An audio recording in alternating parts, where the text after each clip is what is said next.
posted by you/Lunalove89. I, 26F, have been with my boyfriend, 26M, for 3 years, and a few minutes ago, he just dumped me via text. His reasoning was that he found a Facebook profile that was apparently mine, it's not, and accused me of being a line BTCH who plays games, saying we were done. This completely came out of left field. The last time we spoke, which was not even 2 hours ago, everything seemed fine. I'm a few hours away at the moment because I was visiting my family for Father's Day. I've also been helping my dad because of a car accident that left him disabled. It's been really hard for him, so I decided to spend the weekend with him. My boyfriend had to stay behind because of work. My phone was on vibrate, and I woke up to it vibrating somewhere in my room. He had called twice in a row, which is a little unusual, so I tried to call him back. A part of me was worried something bad had happened because he never calls seconds apart. He forwarded my call to voicemail after one ring, and then I received a string of enraged texts. The first was a picture of a profile of some woman who shares my name, and the rest were filled with anger, accusing me of playing him for a fool and declaring that he was done playing games. Firstly, the woman in the picture looks nothing like me. She has black hair and blue eyes, while I have auburn hair and green eyes. I also have a beauty mark above my lip on the left-hand side, and this woman has none. My boyfriend blocked my number, Facebook, and all other means of contact, and I am at a loss. This is all very sudden, and all I feel is anger and pain. I don't want my dad to hear me crying, he already has enough on his plate to deal with. For some background, my boyfriend cheated on me a few months into the relationship, and I didn't learn about it until a year later. I ended up forgiving him, and things seemed fine. He was remorseful and did his damnedest to regain my trust.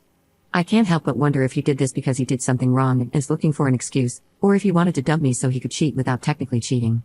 Tomorrow is his birthday, too. I wonder if he just wants to be free for that day. It just makes me cry. I won't be taking him back. No way in hell.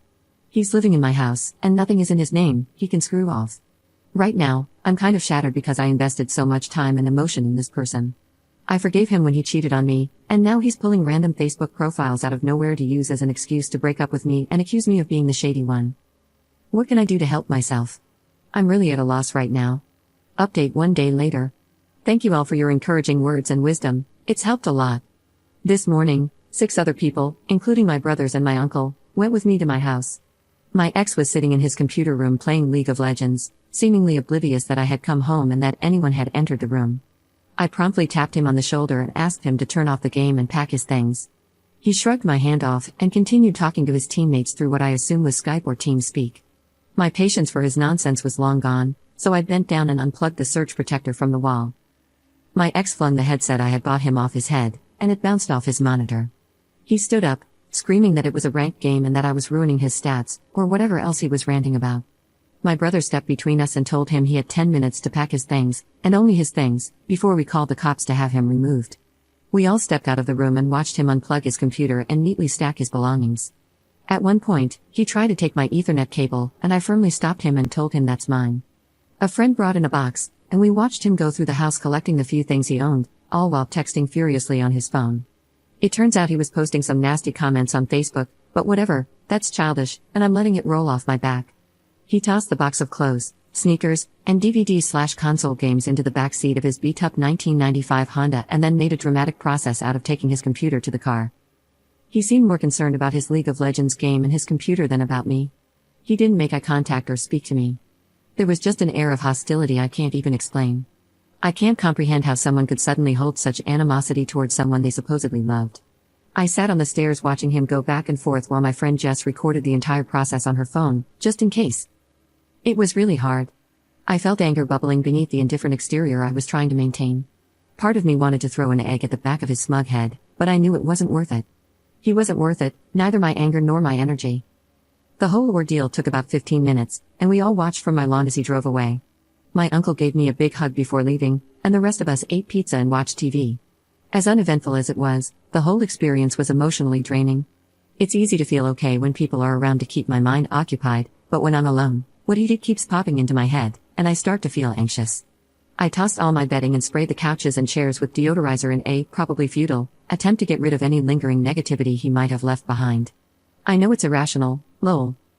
Today, I'm heading to Bed Bath & Beyond to buy new bedding and treat myself. I've realized that being with him kept me from truly loving myself because I was too preoccupied with appeasing him. Anytime I treated myself, whether it was new clothes, a game, or makeup, he would respond with suspicion. It was all in his messed up head. Being alone after such a long relationship is daunting, but I know I'll be fine, if not better than ever, now that I've cut that toxic influence out of my life. I've also set a boundary with my friends and family. I don't want to hear anything about him. A friend texted me saying he's flooding Facebook with pictures of himself smiling and pretending to be happy. I don't care. If he's content living in his mom's basement and cheating on good women with trash, so be it. In the end, whether it's 6 months, a year, or 5 years from now, something will click in his brain, and he'll realize the massive mistake he made. And yes, as petty as it sounds, I hope it makes him miserable. I'll be changing my locks, even though I took his copy of the keys. I'm also adding extra security, just in case. When he was a teenager, he vandalized the homes of people he didn't like, and based on his behavior, I wouldn't put it past him to do something similar again. Tomorrow, I'm going to the doctor to get tested. I don't feel like anything's wrong, but I'm not taking chances. This has been a life lesson. He hasn't ruined my future relationships. If anything, he's done me a favor by raising my standards and reinforcing my self-worth. I know what to look out for now, and I know the kind of person I deserve. Thank you again, everyone. Your advice and support brought up so many great points, and it's helped me tremendously. Commenter. For real, though, isn't it, like, illegal to force someone to leave their living accommodations within 10 minutes under threat of violence? If the police had actually been called and it was explained to them that he had been living there and they wanted him to stop living there, they wouldn't be able to remove him immediately, depending on the jurisdiction. Ops response. It probably is. Knowing him, he wouldn't put the time and effort into pursuing it legally. The guy is inherently lazy. It was documented that he bragged about moving out on his own accord and leaving my pathetic bitchiness behind on his Facebook wall. So, if he really did try to take it to court, I would show the judge those screenshots. He wasn't under threat of violence, though. He threw property in anger and came at me aggressively. Everyone handled the matter very peacefully, and while it probably is immature to toss him out without forewarning, I'm just happy the leech is gone.